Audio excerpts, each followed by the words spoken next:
Хорошо. Тогда давайте я выведу следующий кусочек на экран.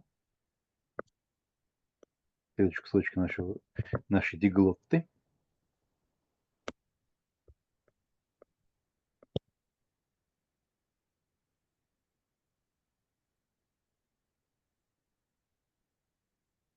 Мы попросим у нас...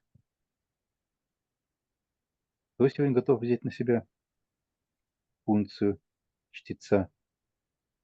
Слава, готовы? Я могу попробовать. Действительно, Ларисы Юрьевны сегодня не будет. Я уж скажу заодно. А у нас сейчас какой стих на очереди? У нас сейчас 10 стих. 10. Может, даже я просил вас прочесть стихи 10-12 целиком. 10.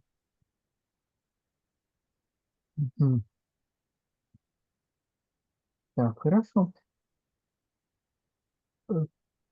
Kai estem poikien palen, poematatai, peritutu eperoton auton, kai legi autois, hos an apoluse ten junaika autu, kai gamese allen moichatai ep auten, kai ean aute apollusese ton andra autes gamese allon moichatai. Да. Дома ученики снова стали спрашивать его о том же. Он сказал: всякий, кто развелся со своей женой и женился на другой, совершает по отношению к ней прелюбодеяние.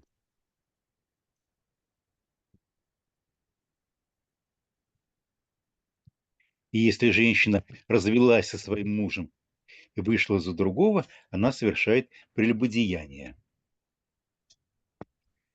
Это формулировка, видимо, одна из наиболее жестких в нашем иудео-христианском мире касательно обязанностей мужа и жены по отношению друг к другу.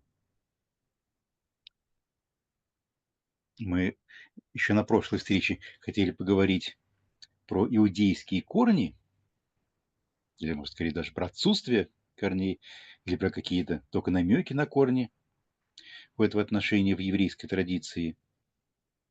Я думаю, что сегодня мы про это поговорим. Но прежде, как всегда, начинаем с уровня слов. As far as I remember, Joel, in your commentary, you discuss the question of the reference of this ep auten. Oh, yes. What did I say? You questioned what is the meaning of the epi Yeah, in this place, and you mentioned some commentators who thought that ep auten here refers not to ten Junaika earlier, but to the last woman mentioned, namely Allen. All right. Yeah. Yeah. Taking as a point of departure, unusual meaning of epi in this construction. As far as I remember, finally, you come to the mainstream understanding of this passage, namely that the man who does this commits adultery against his former wife, epi as against. But it may be interesting, since in our discussions we always look at unusual linguistic constructions. It would be interesting to ask ourselves whether this epi is really so unusual and requires non-standard explanations. I will show you, wait a second, I will show you your commentary. Try it. Thank you. Yeah. I have it with me. I have it too here somewhere. Wait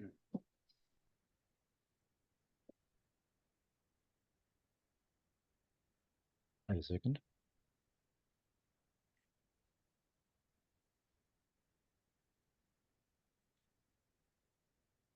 This is the sort of thing that I'm sure I never thought about before I had to translate it.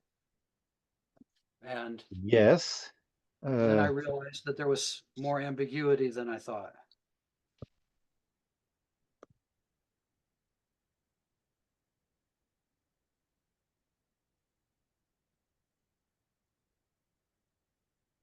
Here we are.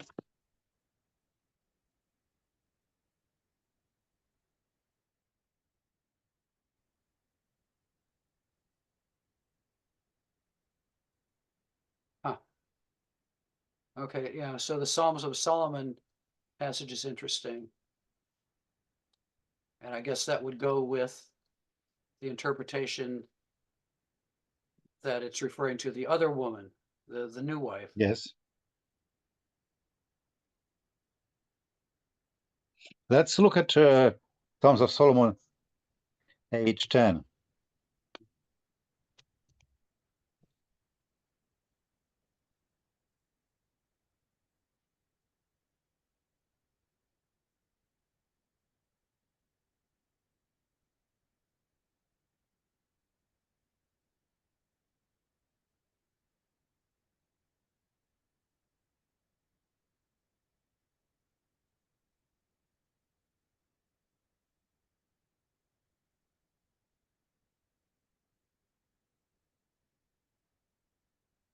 Yes, here we are.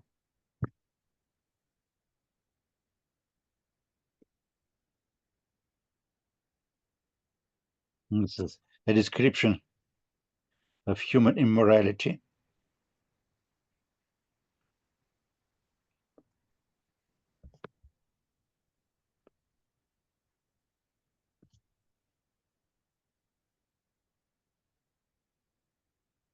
Okay. Well, can you show it? Okay, yeah.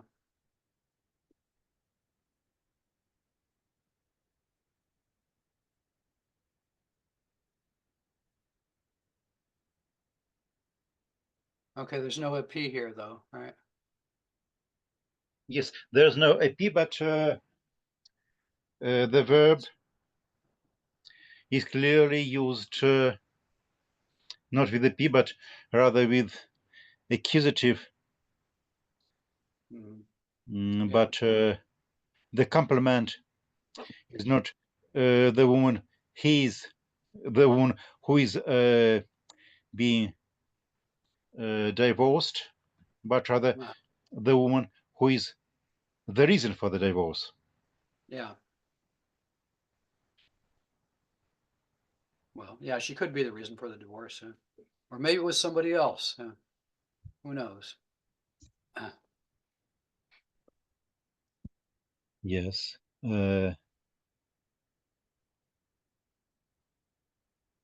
Друзья, как лингвисты, что можем сказать насчет этого неожиданного употребления «эпи» здесь?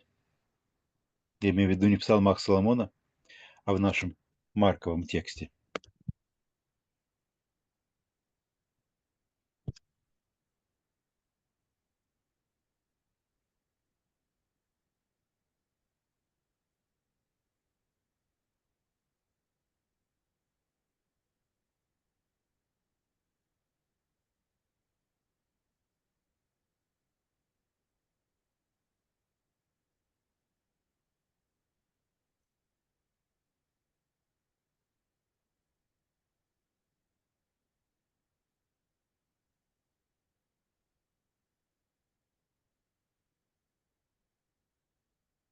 As far as I understand, this is the only instance of this verb with this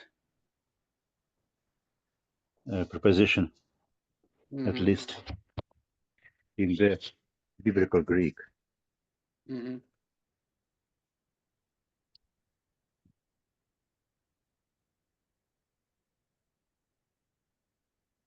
А что скажете насчет этого неожиданного употребления?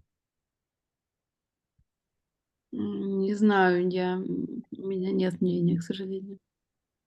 Это действительно странно.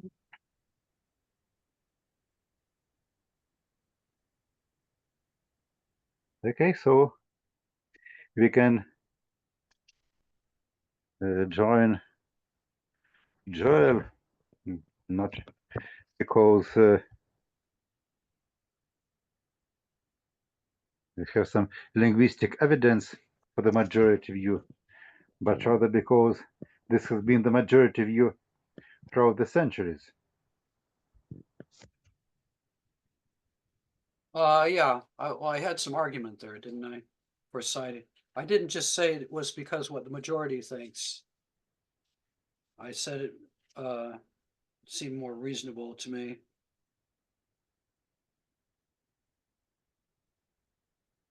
I guess I say that if I thought that if that had been the interpretation, Mark would have made it clearer.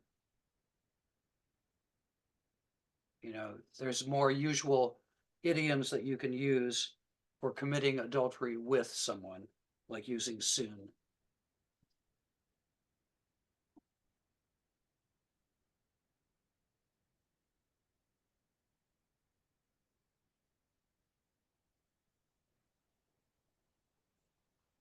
Okay.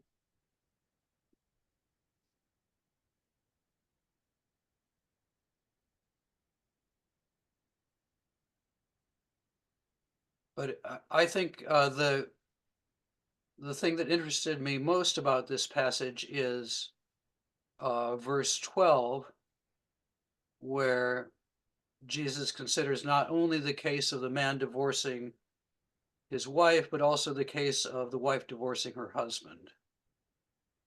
And which, according to a passage in Josephus and maybe some other evidence, you know, that it wasn't normally done in Jewish circles for the woman to have the right to divorce her husband. And it's interesting that Matthew, in his version of this, he eliminates that. Yes. Can it be an indication that the community Mark wrote for was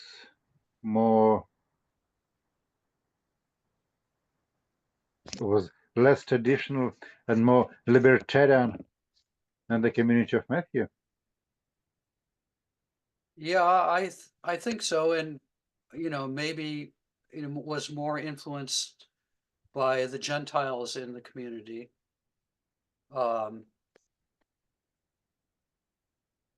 And you know, because I guess when I was speculating about the composition of this community, I thought that, you know, the gospel shows a preoccupation with Gentiles and it's pretty sympathetic to Gentiles. And, you know, that may reflect the composition of the community, and also that that Mark is within the Pauline sphere of influence.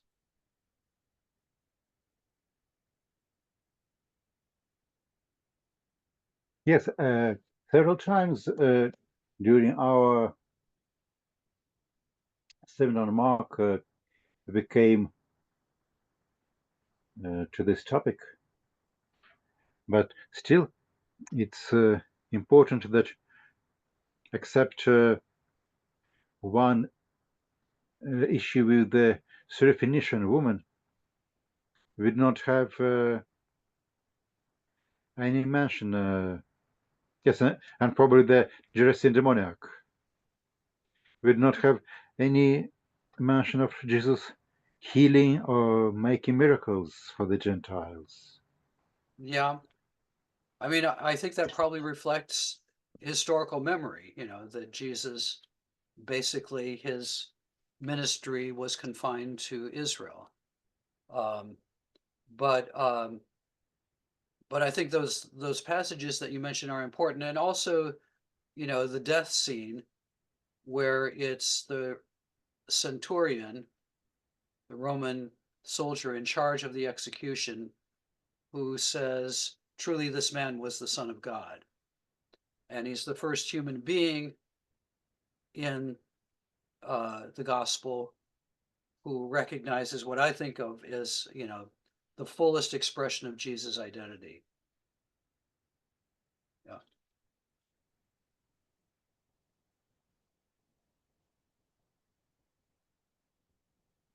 Yes, this is all the more interesting and puzzling if you take into account that, as you mentioned, quite often Mark seems to belong to Paul's school of thought. Hmm. So he might have been very faithful to the memories he had, if having forgotten Paul's ideas, he pictured Jesus as having almost no links, no communion with the Gentiles. Can you say that? I didn't follow that totally. Mark Yeah. must have been very faithful to his sources on Jesus, Ah. Hmm. because obviously, being in some sense a member of Pauline school, Hmm. he would rather be inclined to show Jesus as more open towards the Gentile world. Yeah. Well, yeah, maybe we've talked about this before.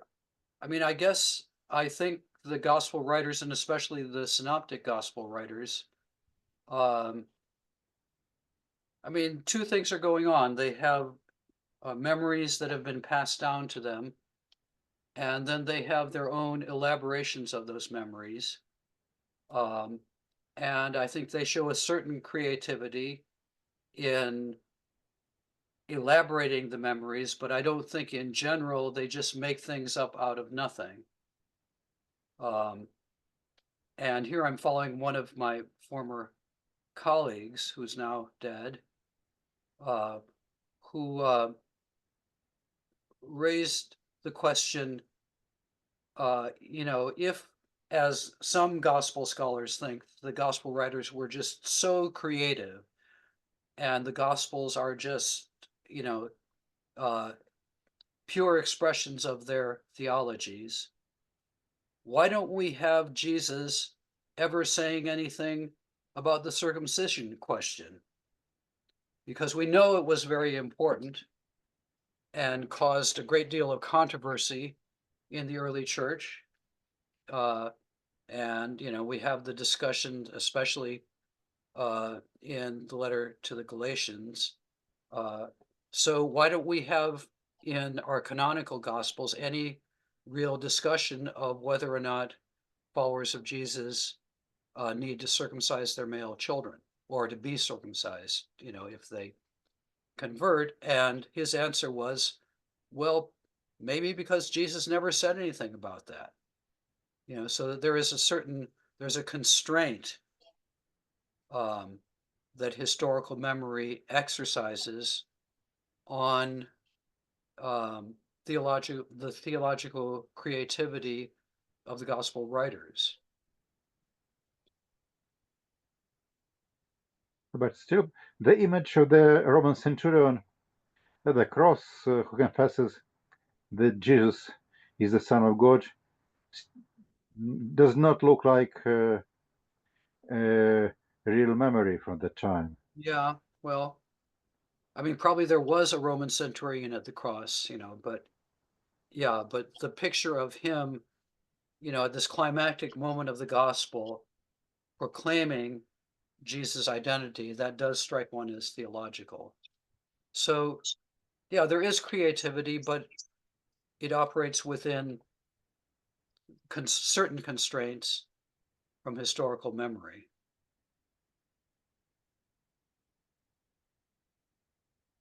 But I guess my colleague was reacting, and I react somewhat against people who just want to treat the Gospels as total expressions only of the theology of their writers, and not as what I mean. I would see them as a complex mixture of historical memory, tradition that's been handed down, uh, and elaboration of those memories and thought about them. Uh, so yeah, I think it's a combination. Okay.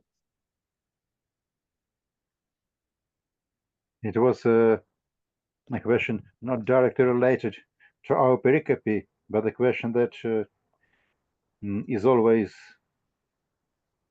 for me when I think about the Gospels.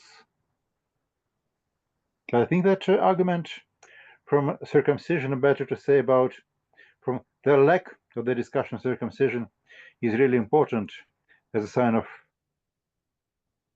that the Gospel writers were not too creative,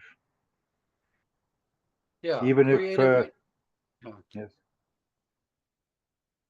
creative, but not too creative. And of course, I think that John is more creative than the synoptics.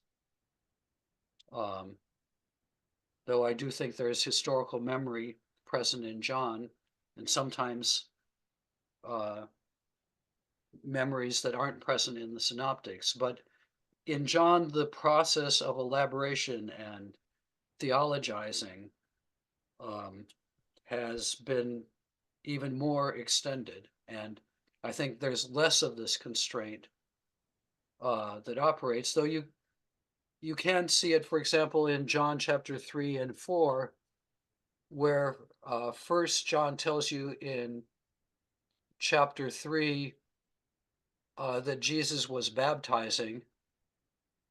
And then in chapter 4, he repeats that, but then he says, oh, no, it wasn't Jesus who was baptizing, but his disciples. So he has some sort of tradition, but then he qualifies it.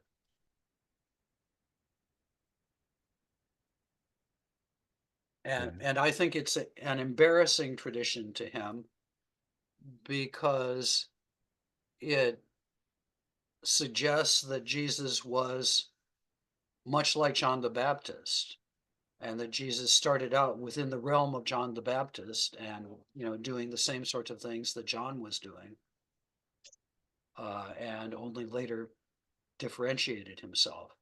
So I think it's an embarrassing memory, and you can see John's embarrassment at it in John chapter 4, verse 3. But anyway, let's do John someday too, because there would be a lot to discuss there. Okay. If we all live as long enough to do that. At this rate, at least we can finish Mark, probably. I hope so. Or at least we can come to Mark's eschatology chapters before the eschaton comes. I hope so. I know the eschaton may be coming next Tuesday, but we'll see. And what's going to be next Tuesday? But our election is next Tuesday. Our all-important American election. Ah, really? Yeah, really. Yeah. Okay. But I won't comment on it. You decided not to take part in it. No, I've already voted. Okay. For the Democrats, I think. You might think that, but I couldn't possibly comment. Okay. That's a line. That's a line from a British comedy show. Okay, I see.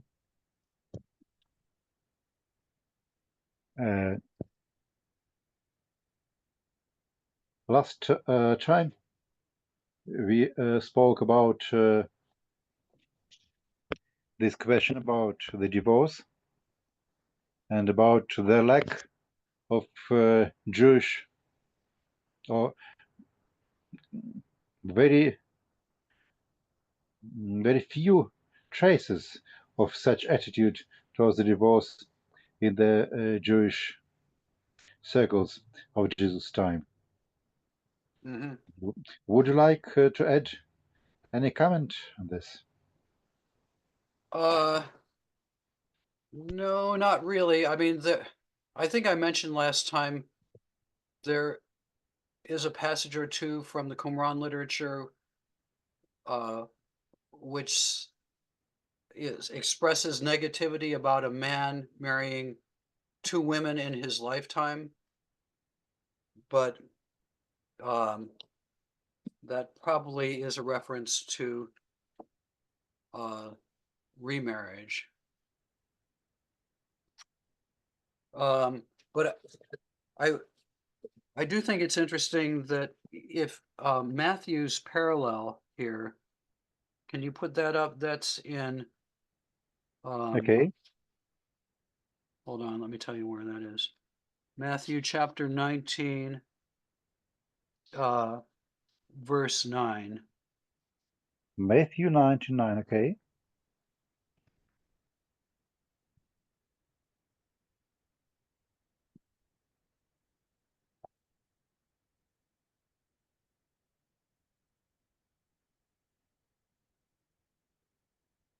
Yes. Wait a second, I'll make it available. Yes, it's not secret knowledge. It's there in the canonical Gospels.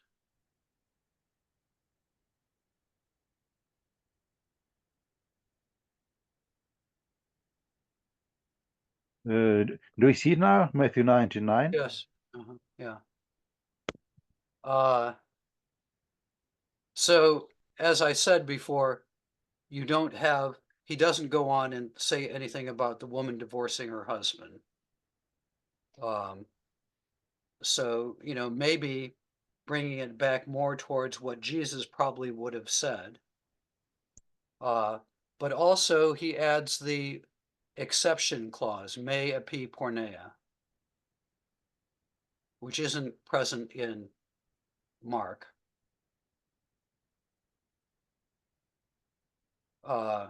So that seems to open up the possibility of divorcing your wife if, she's guilty of porneia. And this, makes the discussion more similar to discussions in the Mishnah between the house of Hillel and the house of Shammai,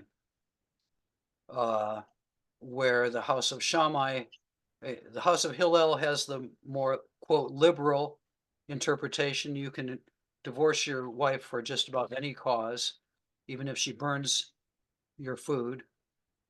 Whereas the house of Shammai, has a stricter interpretation where it's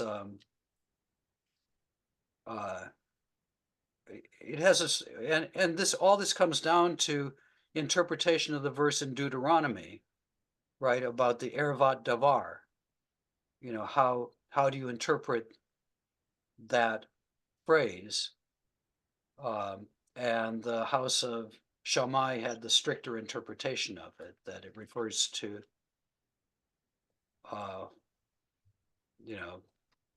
some sort of illegitimate sexual activity.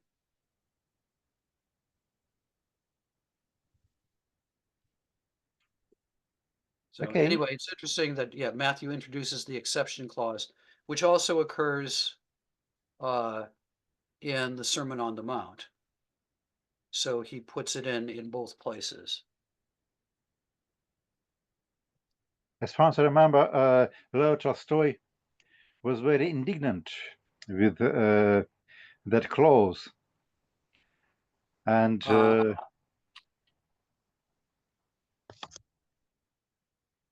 believed that Markan version is original, while exception was added later because of the sclerocardia of human beings. Yeah. Well, I think that's a justifiable argument. Well, why was he was indignant because he thought you should be remain married in all situations, even if your partner is unfaithful to you. And what is the position of the Orthodox Church? I mean, the Roman Catholic Church is, you know, pretty rigorous about opposing divorce. The Protestant churches are generally more liberal about it. And how about the Orthodox Church? I think modern Orthodox churches allow divorce because sometimes early church fathers allowed it as an exception, but then in order to be in line with the secular legislation, the church authorities made these exceptions norm. Отец Ириней, вы, может быть, лучше знаете отношение Русской Православной Церкви сегодняшней к проблемам развода. Слава Богу, что я в этом не участвую, но как священник, конечно, какой-то комментарий дать могу. Окей. В смысле, сам не сталкивался с этой проблемой в личной семейной жизни. Я понимаю, да. I heard the Slava Bogu, but yeah. So if I may comment the current situation, it's quite complicated because formally, according to the canonical law, we can perform marriage in a church only once. If we would like to perform marriage celebration for the second time, so usually we ask one of the members of the family, man or women, were they in a previous marriage or not. If it's a first marriage, at least for one of them, so we perform marriage according to the first rite, so with great celebrations, crowns, things, and so on, songs. But if they were divorced and we have to send them to the bishop, bishop usually asks them whether it was voluntary or involuntary, or maybe one of the members of the family was a drunkard, or maybe a criminal, and they had to divorce because something happened inside their family. And he witnessed that as a fact, marriage is broken. It's not what we would like to bless. There is no blessing of the divorce. But according to St. Paul, that it's better to come into second marriage than to be tempted by the devil. Bishop usually gives blessing to the second marriage because it's better than to have so-called civil marriage, so without church blessing. And of course, there is a great problem when we have people who come to the church for the third marriage, not second. But in my life, I haven't seen any example of this. And I must say that practically, maybe 30% of our couples, they're not both believers. So one of them can go to the church and the other one not. And sometimes they live without any marriage. They just live together. And one of them go to the church and the other no. So it's not even a marriage, just friendship in one flat without no official paper. Yeah, interesting. And of course, it's seriously affected by the status of the people who are going to be divorced or remarried. As far as I remember, Ivan the Terrible was married 4 times, even though for a usual person, it's quite difficult to be married for the second time. So Orthodox ethics is quite, how would you call it? Flexible. Flexible, yes. Yeah. It's quite flexible. Yeah. Well, yeah, Henry VIII was the same way. I mean, that was, that was really part of the reason that the Church of England broke away from the Church of Rome. And I think it's somewhat similar to what Irene was describing in that, in the Roman Catholic Church, they try to find some fault with the first marriage, that says that it wasn't really a marriage. And maybe it's not exactly the same, but anyway, it's a very complex problem, and I think, whatever Jesus said, it creates problems for us. And it creates problems for us, not only in this regard, but in all other regards as well. Yeah, no, I mean, wherever Jesus says something about, say, ethical issues, and especially when what he says seems to be linked to the times and norms in which he lived, then interpreting that, for a different era is difficult. It always struck me that in the Sermon on the Mount, we have a rather long list of Jesus' moral commands, and all of them are treated in the later church as hyperboles, metaphors, and so on, except those which relate to the issues of marriage. It's very strange. I always, when we discuss the genre and the meaning of the Sermon on the Mount, that here's a paradox. That the later church took one particular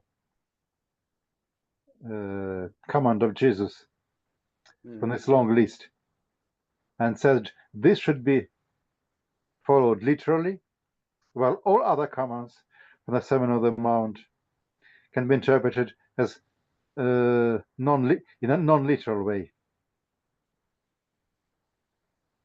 Yeah, well, yeah, except for things like you know, giving to whoever asks of you. I mean, that also has created problems for the church, and there's been a reluctance to interpret that literally.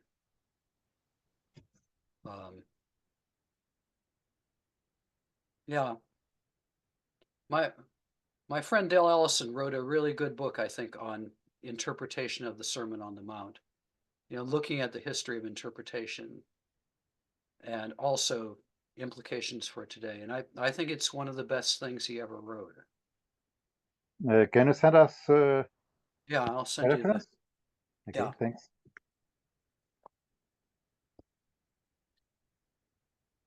Okay, then let's return to our text and go to the next pericope. Слава, вы сегодня у нас являетесь чтецом? Да, Михаил Георгиевич, вот если позволите, очень краткий вопрос. Я вот как раз в связи с таким, допустим, буквальным или небуквальным подходом к интерпретации евангельских текстов или библейских, я один краткий вопрос хотел задать. Вот в комментарии Джоэля обсуждаются как бы два подхода. Там в связи с Захару Накива и вот это вот Левасар и Хат, как бы такая тема всплывает, что некоторые интерпретаторы перекопа о разводе пытаются как-то использовать сведения об андрогинности вот этой первого человека, сотворенного Богом. И Джоэль там все-таки рассматривает ситуацию так, что поскольку упоминается два человека, мужчина и женщина, то все-таки здесь речь об андрогинности едва ли присутствует. А я вот хотел уточнить вот что. Но поскольку все-таки да будут двое одна плоть, используется у Марка, вот насколько можно точно понять, присутствовало ли буквальное понимание вот соответствующего рассказа из 2 главы Бытия, когда вот человек сотворен, Бог берет, ну, наводит вот этот сонтердема на человека, берется от него ребро, и как-то так творится женщина из этого ребра. Ну да, это миф. Но вот насколько все-таки буквально этот миф мог пониматься слушателями Евангелия от Марка или вот даже самим автором Евангелия. Вот это вот едино плоть. В контексте бытия, 2 главы Бытия. Okay, Joel, Slav wanted to ask you, do you have an idea about whether Mark and his first readers or listeners, to what degree they interpreted literally the beginning chapters of Genesis, which speak about the first human pair and which Jesus referred to in the discussion. And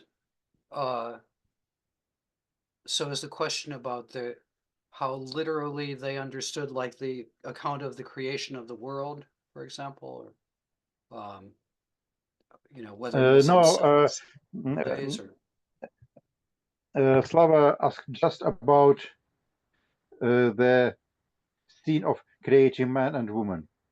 Yeah. As first two beings. Yeah, I mean, I've thought about this. I mean, I think probably Mark and probably Jesus himself understood that literally. You know, they didn't have a modern scientific understanding of where human beings came from. But I mean, you know, certainly you can find more intellectual Jewish thinkers like Philo of Alexandria trying to explain aspects of the Hebrew Bible that seem to conflict with elevated Greek philosophy, but as far as I remember, those discussions they're usually not on the level of trying to explain like physical processes. But I guess my guess is that both Mark and Jesus and most first century Jews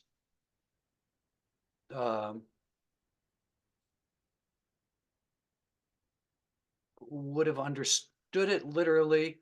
But there are exceptions like Philo and later Origen. But I see Jesus and the gospel writers as coming out of a less philosophically oriented, less enlightened stratum of society than produced more intellectual thinkers who would have been bothered about it, interpreting Genesis literally, who would have had a problem with interpreting Genesis literally. In other words, if they were intellectuals, like intellectuals today, have a problem with interpreting the first few chapters of Genesis literally. But a lot of, people, of common people, don't have a problem with that. Okay. Thank you, Joel. Слава, тогда мы просим вас снова занять роль чтеца и прочесть нам следующий перекоп, 13-16. 13-16, хорошо. Kai proseferon auto paidie hina auton absentai, hoidemotetai epitimesan autois.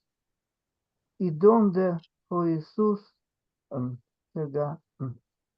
nactasen kai epin autois, afeteta paidie ergestai pros me coluete auta ton gar ton istin he Basileia tu. Amen lego humin hos an me dexetai ten Basilean tu hos paidion me eis celte eis auten kai enan calis samanos autan catologei титейс тас херас эп аута. Спасибо. Люди несли к Иисусу детей, чтобы он прикоснулся к ним, но ученики прогоняли им, или, может быть, запрещали им. Наверное, запрещали им лучше.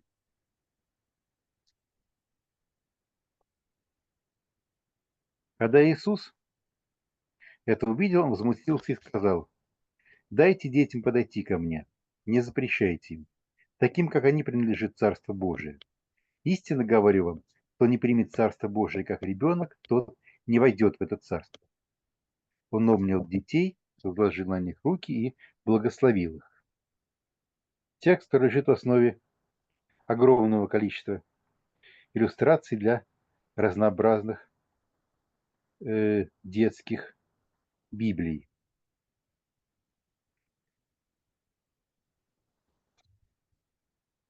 Но вообще, как я понимаю, у нас были какие-то, скажем, вот картинки, образы ветхозаветные родители, которые благословляют детей каким-то образом.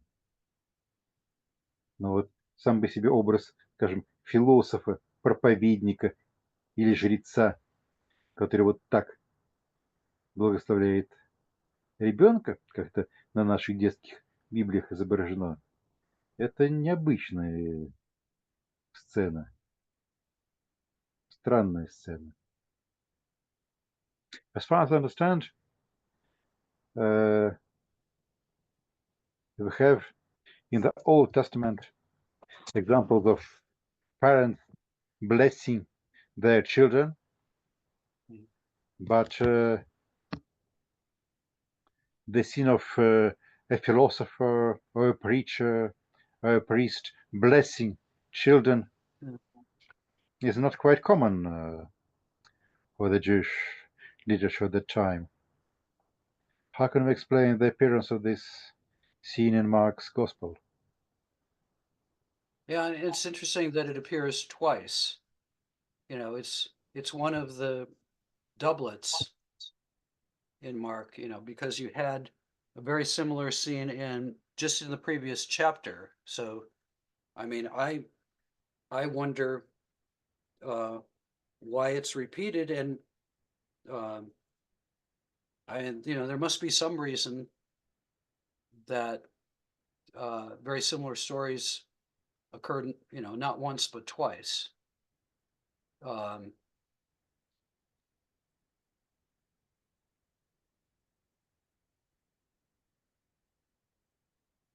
Yeah, it's and your comment also makes me think of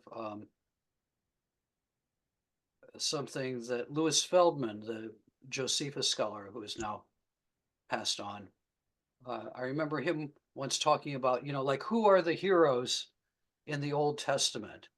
You know, it's not like a wandering teacher, like in the New Testament or amongst the rabbis. You know, it's figures like Moses and Joshua, and I mean, you do have the prophets, but you know, this whole idea of a teacher being the role model, I guess, except in the wisdom literature, that also is something that is quite different. So I agree with you that it requires an explanation of, you know, where does this come from, and why is it such an issue? Now, both of these passages were used in later church discussions of the question of infant baptism. But I don't think that that's what is in the background here. Probably, at least it's not obvious that that's the question.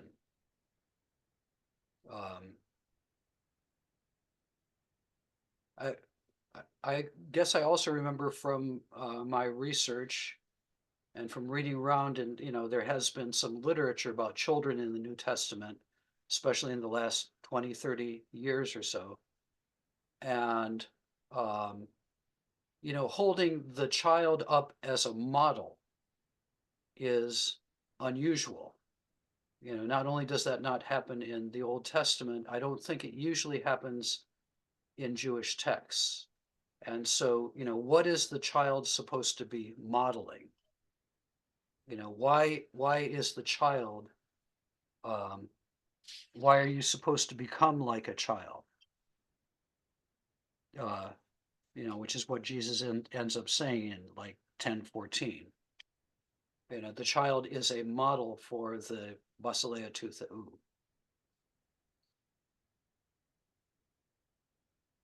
Yes.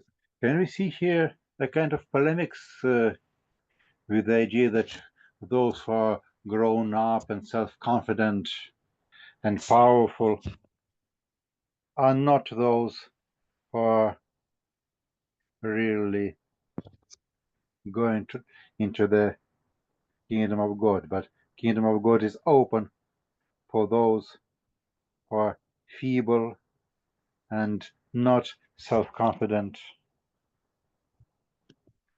Because here the first mention for the children in previous chapter, yes, that's in the context of the disciples' quarrel and dispute about who is going to be the first. And children here are somehow in parallel with servants, feeble ones, Yeah. that we also have in Paul. Yeah, no, I like that. I think that's a very good insight. Of course, children can also argue, by the way, about who's the first, but no, I think your point is well taken, and I guess in some Jewish texts that I looked at when I was working on this for my commentary, it seemed to me significant that in some of these Jewish texts, the child is specifically not a model because the child can't do Torah, like you're not responsible, and you only become responsible when you reach a certain age.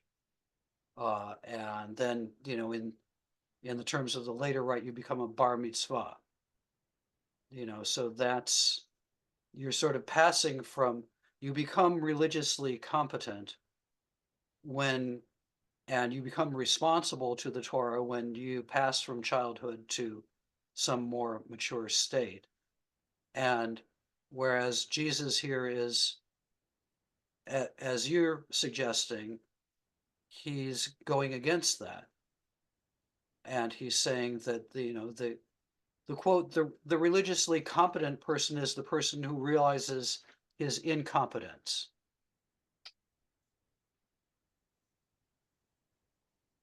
I know that you do not like this perspective, but this kind of question. Can we regard the unusual appearance of these sayings about children who are fit for the kingdom of God,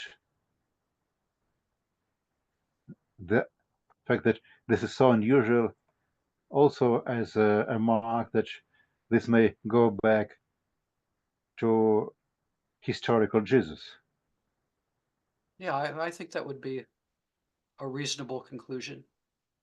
It's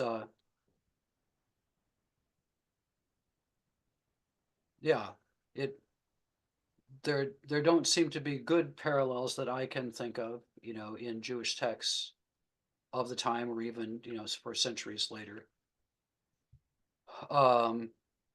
So it may be unlikely that it was invented by the later church.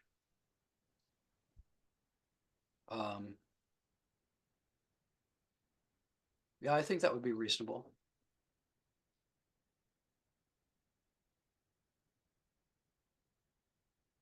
I guess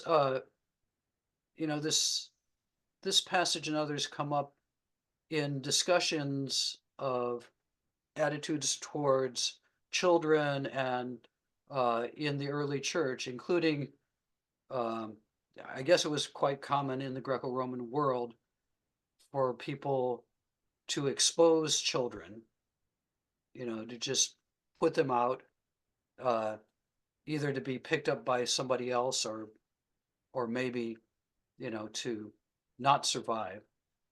But, it was a method of population control and birth control. And, which was commonly accepted in Greco-Roman society, but, Jews did not seem to practice it, and the church, took a stand against it. So, I think these passages did come into discussions about this Greco-Roman practice and the Christian reaction to it. But again, I'm not suggesting that that's what's behind the passages as they originally appear in the Gospels, or maybe as they appeared on the lips of Jesus, but that, it's part of the history of interpretation of them.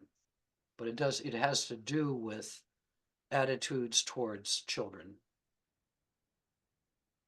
Okay, and the last probably question, or the last thing that puzzles me when I read this text is, why did Jesus' disciples forbid people to bring children to Jesus?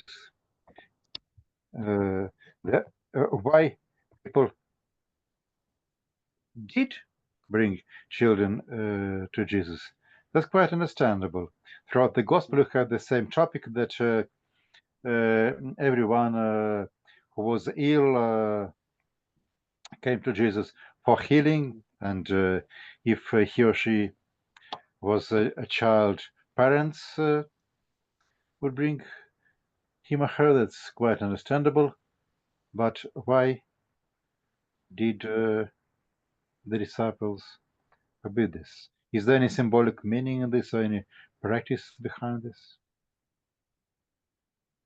Yeah, it's a good question. And it, again, this occurs also in the passage in chapter 9, right? So both times the disciples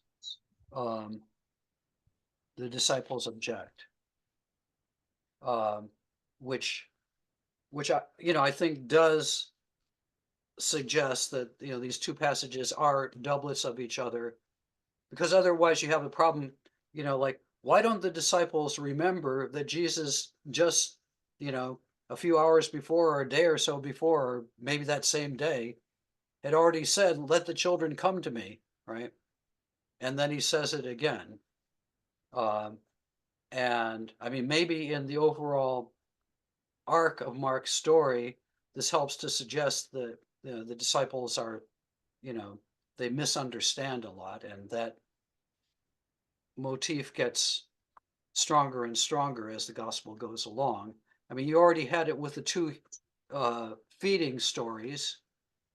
The second time in chapter 8, they say again, where are we going to get, bread to feed all these people? They don't seem to remember that Jesus fed them all in chapter 6. So that, again, I see that suggests that those two stories are doublets, but I think those two stories also, in juxtaposition with each other, help to develop this image of the disciples as falling into darkness, falling into misunderstanding. But why? Yeah. I mean, but why exactly do they object? I mean, I think didn't you have in the Syrophoenician woman story, when, it starts out with Jairus's daughter. Jairus comes and he wants healing for his daughter. Then it's interrupted by this woman who grabs a healing from Jesus. And then when that's all over, people come from Jairus's house and they say, "Why are you troubling the teacher?" So, the girl is already dead. So I guess you might want to import from that the thought that just, why are you troubling our great teacher with this trifling matter of the children? But I don't know. I think it's a good question. I'm not sure I thought very much about it, enough about it when I was working on this. What does that represent? I would think it represents something, though in terms of the story, I mean, Jesus wouldn't be able to make this pronouncement about children being representatives of the kingdom of God if the disciples hadn't objected. So just in terms of the dynamics of the story, their objection allows his pronouncement, which I would think is at least part of the reason for the preservation of the story. So can we say that in both stories there's an opposition between the disciples who are at least striving to be powerful, sitting to the left, to the right of Jesus, who are self-confident and confident of their own piety and so on. And on the other hand, these little ones who are being exemplified by children, who are being despised by the disciples. The same contrast that is to meet quite often in Mark's Gospel. Yeah. And yeah, and this is all leading to Jesus is going to say at the end of chapter 10, you know, that the Son of Man didn't come to be served, but to serve. And I think it also in favor of your position is another story that is right after the story about the children in chapter 9. You have in 9:38 and following, the disciples want to forbid somebody who is casting out demons, who is not following them.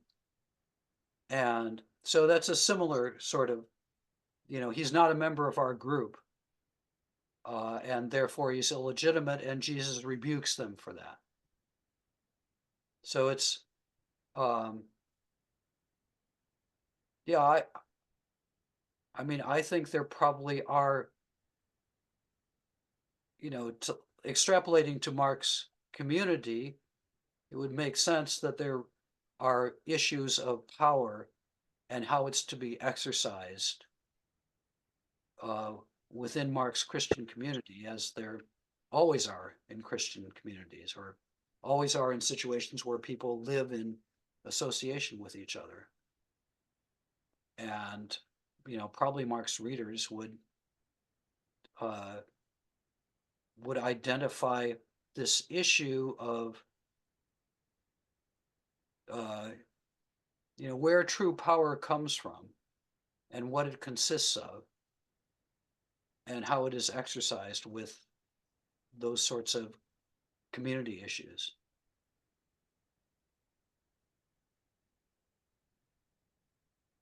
Окей. Друзья, есть у нас еще вопросы по поводу перекопы о детях, если можно так и назвать? Yeah, may I say? Yes. Yeah, I as usual, I wanted to draw attention to another allusion to the Old Testament, which I'm not sure whether it was discussed or not, but I think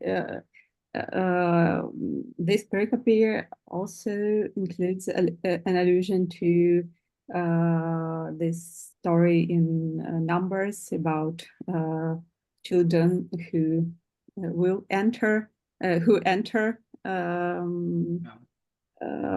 land, the promised land, and there the previous generation who do not, which does not enter.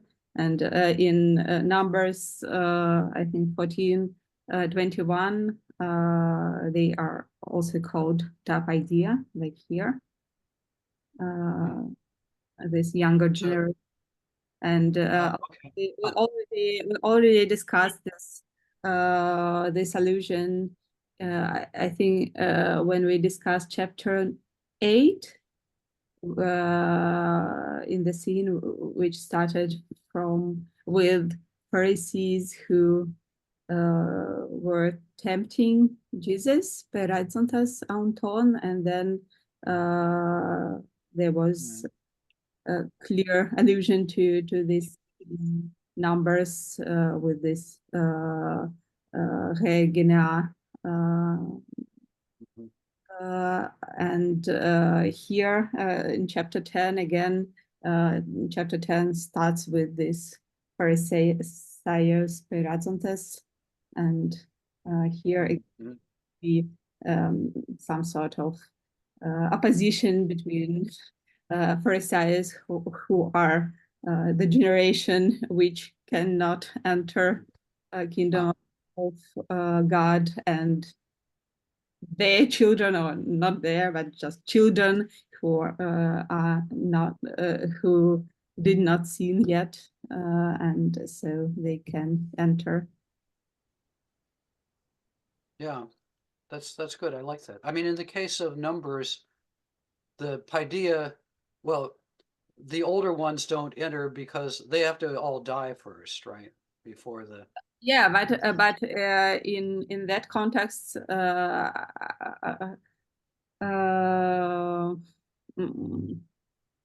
mm, it's implied that they die and they do not enter because they tempted God and because yeah.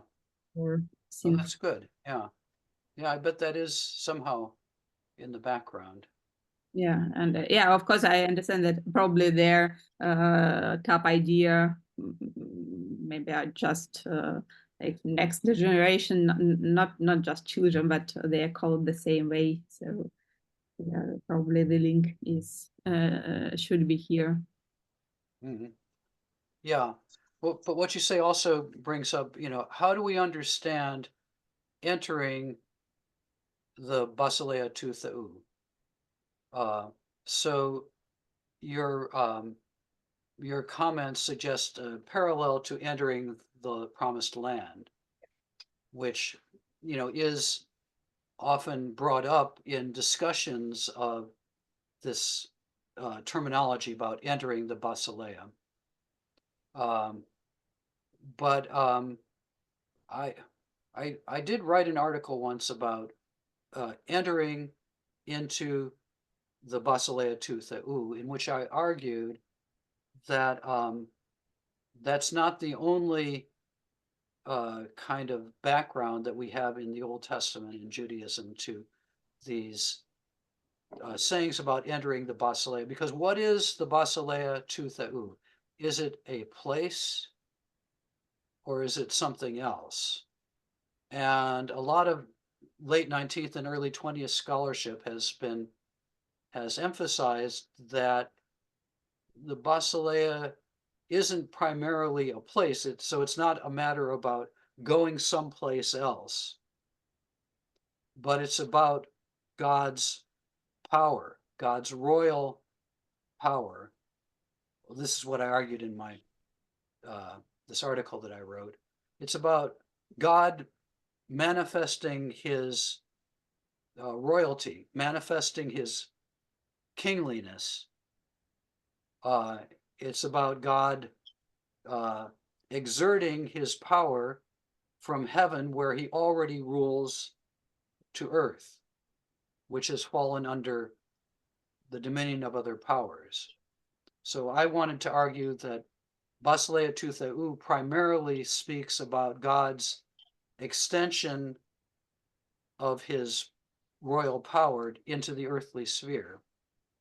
But then how do you understand the entering sayings? Well, I argued, and I don't think anybody has ever read this article, and or if they did, they disagreed with it.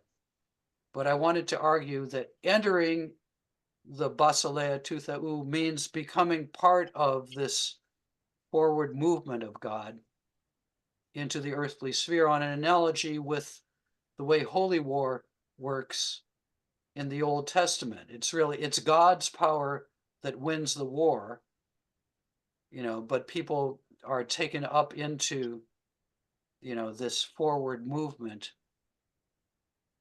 of God, coming like in Deutero-Isaiah, coming and um, invading the land again and liberating it and bringing the people back from exile. So God is the warrior, but he takes up the people into his forward movement. I don't know. You see what Yeah, I'm I like this, but I think it does not contradict to what I say and to the idea that this allusion to entering promised land. Yeah. I think it's more or less apparent here, so obvious here, and it should be obvious for Mark's readers and for Yeah. Jesus Jesus listeners. as well. So yeah, of course, I don't mean that it's the only meaning of Yeah. saying, but yeah. Yeah, I- no, I think it's compatible, with what I said. I guess in this article I was reacting against. I mean, I think if you ask most people on the street, what does entering the kingdom of God mean? It means, living a good life so that when you die, you go to, where God lives. And I don't think that's, that's in accordance with, especially the apocalyptic background of the Gospels, where, I mean, in some conceptualities, okay, you die and you go to some heavenly place, but in other conceptualities, it's really, redemption is about God coming into our sphere and changing things here, uh, and people somehow becoming part of that. So it's, a question of where's the direction of movement in, um, is it, we go to the kingdom of God, which is somewhere else, or is it that God comes to us and we become part of God's forward movement? So I don't know. I'm not sure I was right, but I think it's an important question. What is the direction of movement that's presupposed? From us to God, or from God to us? Or is it somehow both? Thank you. Мы подошли к одной из самых сложных и проблематичных перикоп Евангелия от Марка. Но я думаю, что этой перекопой нам уже имеет смысл заняться на нашей следующей встрече. We are before one of the most important pericopes of the Gospel about what can we do in order to become perfect. But I think that this pericope we should discuss next time. Good. Спасибо всем, Thank кто you. с нами был. Okay.